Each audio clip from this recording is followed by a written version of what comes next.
هەر بانخوازێ بانگێشی کردی بۆ ئاهەنگی لەدایکبوونی پێغەمبەر عەلەیهی سەڵات وەسەلام چوار پرسیاری بەسیطی لێ بکە. ئەگەر زۆر بە جوانی و زۆر بە دروستی وەڵامی ئەم چوار پرسیارەی دایتۆ و قەناعەتی پێهێنای بەڕاستی حەقە ئەو مامۆسا ون نەکەی، حەقە دەستی لێ بەرنەدەی، لە هەر کۆڕووکۆبوونەوەیە کۆبووە دەستی پێوە بگری چونکە زۆر زیرەکە. پرسیاری یەکەم کاتێک کە بانگی کردی بێژە مامۆساگیان ئایا لەم کۆڕووکۆبوونەوەیە کە ئێستا ئێمە کۆوە بینۆ ئاوا ئەمە دینە یان دین نییە؟ حتمما ئێستا پێت ئێژە بەڵێ ئەمە دینە. بێژە مامۆساگیان ئێمە حەز بە نەزانیمان ئەوەی بزانین دین بەبێ بەڵگە وەرناگرێت. بێ زەحمەت مامۆساگیان ئەم بابەتە کە ئەڵەی دینە ئایا ئاەتێکی لەسەرە بۆ نمونە حەدیثێکی لەسەرە و پێشی بێژە مامۆساگیان مشکلە نییە با حەدیثەکەیش صحیح نەیە با ضەعیفی شوێ بەس ئایا حەدیثی لەسەرە؟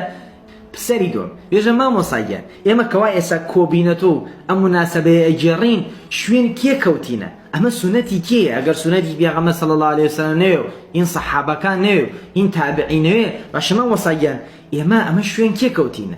ئەگەر بە شانازیوە وتی ئەمە وەرمانگرتووە لە دەوڵەتی فاتیمیەکان کە دەوڵەتێکی شیعەی پیسون بە گیانی ئیسلام و موسڵمانان زۆر بە خراپی ئەهاتنە خوارەوە، ئەوان ئەم بیدعەیان زیندوو کردووە و دایان هێنا بۆی خەڵک لە دەوری خۆیانە کۆ بکەنەوە.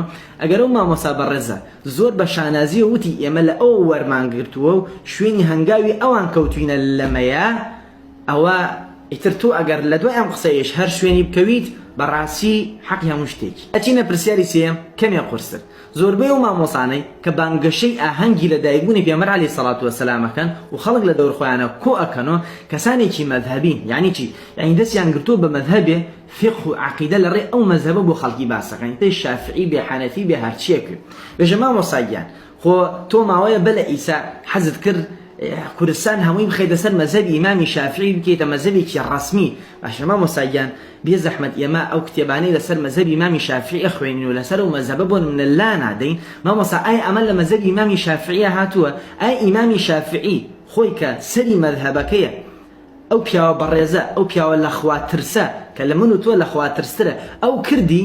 پرسیاری چوارەم و کۆتایی ئەگەر لە پرسیارەکانی تر هەمووی لێی بیتووە ئەم پرسیارەیشی هەروە لێ بکە هەرچەند ئەم پرسیارە کەمێ ئینسان بێتاقەتەکە. ژە مامۆساگیان تۆ کە پێغەمبەر عەلەیهی سەڵات وەسەلامت ئەوەنە خۆشگەرەکە و شارەزای بە ژیانی و تەئکید دەکەیت و جەخت دەکەیت و کە لە 12 ڕەبیع الئەوەل پێغەمبەر عەلەیهی سەڵات وەسەلام لەدایک بووە، قسەکانی تر قەولەکانی تر وەرناگری بە هەر حاڵ.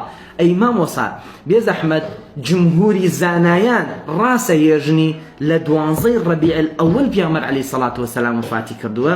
حتمما بێژێ بڵێ لەو بەروارەی کە خەڵک هەڵبەز و دابەز و مل بە ئادا و شان بە ئادا و شیرینیە بەخشێ خۆشی دەرەبڕێ ئەزانی هەر ئەو ڕۆژەیشە پێغەمبەر عەلەیهی سەڵات وەسەلام وفاتی کردووە.